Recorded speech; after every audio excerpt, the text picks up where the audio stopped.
Have you ever stopped to think about how many times you said yes when you really meant no? Maybe that compromise you accepted, even though you knew it would overwhelm you. Or that favor you did, even if it would take you away from your priorities. How many times have you found yourself in this situation? The truth is, we're often afraid of disappointing others. We fear being misunderstood, rejected, or even causing discomfort. But what about your discomfort? And when you put yourself in the background, saying yes to the world and no to yourself? Knowing how to say no is an act of self-care and self-respect. Throughout this video, we'll explore the depth and relevance of knowing when and how to say no. More than a simple word, no is a powerful tool to cultivate focus, mental health, and authenticity in our relationships. And Stoicism, through thinkers like Seneca, Epictetus, and Marcus Aurelius, offers us invaluable insights to practice this skill with clarity and courage. If this content has already piqued your interest, don't forget to subscribe and leave a like. Your help is essential for the growth of the channel. Before we dive into the transformative power of learning to say no, it's essential to understand where this skill came from. Its roots can be found in Stoicism, a philosophy that values self-control and reason. The art of denying unwanted requests or commitments is deeply linked to wisdom and mastery over our emotions. Stoicism is one of the oldest and most influential philosophies of life, which emerged in ancient Greece around 300 BC. This school of thought stands out for its emphasis on the use of reason to live in harmony with nature, cultivating virtues such as wisdom, courage, justice, and moderation. A good example of this is when we are in chaotic traffic, surrounded by stress. Instead of reacting impulsively, the Stoic takes a deep breath, controls his emotions, and rationally decides how to act. It is this same self-control that we apply when we learn to say no to what takes us away from what really matters. Among its greatest exponents are Seneca, the Roman philosopher known for his letters that offer practical life advice, Epictetus, the slave who became one of the greatest masters of philosophy, and Marcus Aurelius, the philosopher-emperor whose meditations are a guide to governing oneself in the face of adversity. At the heart of Stoicism is the concept of emotional control.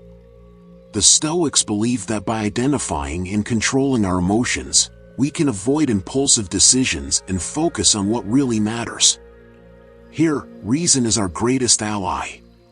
Saying no, in this context, is an exercise in rationality and healthy delimitation of priorities.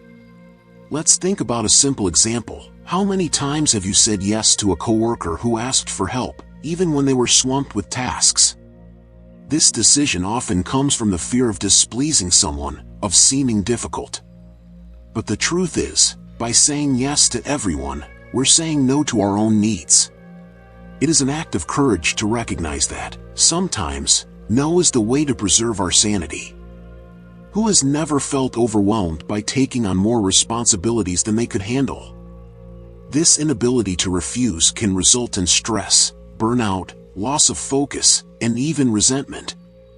The act of saying no is a form of emotional and physical protection. It's like when we commit to so many social events or engagements that, in the end, we don't even have time to rest. Saying no is essential in both personal and professional relationships. In both contexts, this little word can make the difference between preserving healthy boundaries or giving into the expectations of others. Refusal does not have to be an act of aggression, but rather of self-assertion. One of the most delicate situations is learning to say no in the workplace, especially to a boss or superior. Most of us have had the experience of feeling overwhelmed by having accepted too many tasks, afraid of disappointing. But the truth is that, when done with respect and clarity, the no can be accepted and understood. Here, assertive communication is key. It's important to be honest and transparent about your workload. Instead of giving a vague or unconvincing answer, try to clearly explain your current situation by highlighting the priorities of the moment. Let's imagine a common scenario. You're already involved in a project with tight deadlines and you receive a new demand from your boss. In this case, an assertive approach would be something like, I understand the importance of this new task and would really like to contribute, but at the moment I am working on this other project that you gave me. This project has a critical deadline, and to ensure the quality we both expect, I can't take on this new responsibility now without compromising delivery. Can we find an alternative or prioritize the tasks, if possible? By giving this answer, you are being direct and demonstrating responsibility towards both your current job and the new order. In addition, you open space for a dialogue about priorities, showing that you are committed, but that you need clarity and organization to deliver quality results. Wisdom is one of the central virtues in Stoicism.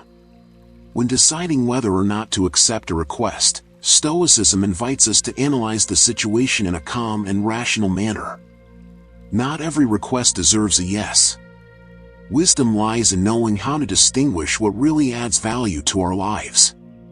One of the most powerful teachings of Stoicism is to focus only on what is under our control. How many times are we afraid to say no because we want to please or avoid conflict? The no becomes a way to focus on what we can really influence. Many of us carry limiting beliefs that bind us to yes.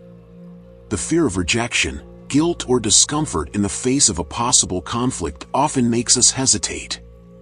These beliefs prevent us from living up to our values and needs. Stoicism challenges us to confront these beliefs.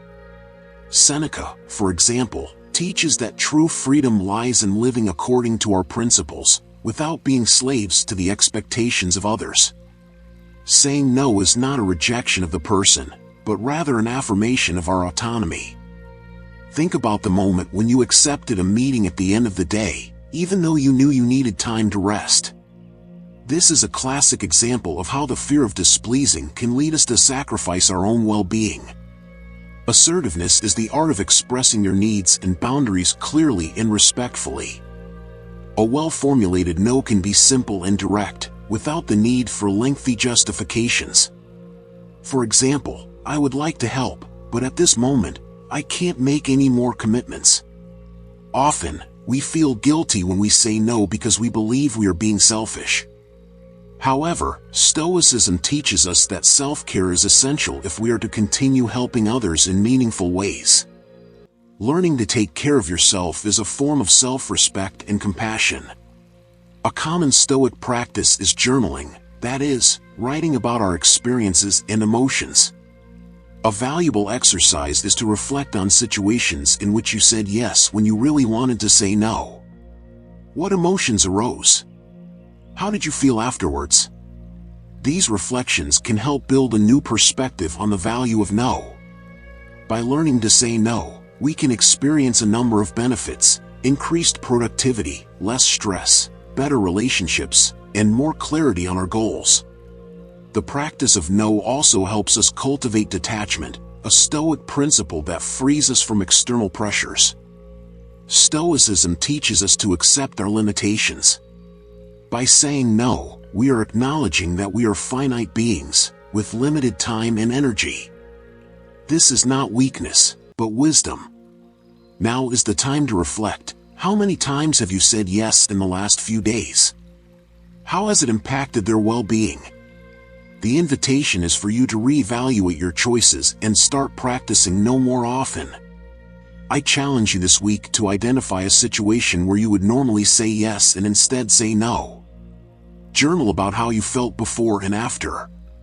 This small act can initiate a great transformation. I will also leave 2 videos so that you can continue your personal growth. I'll wait for you in the next video.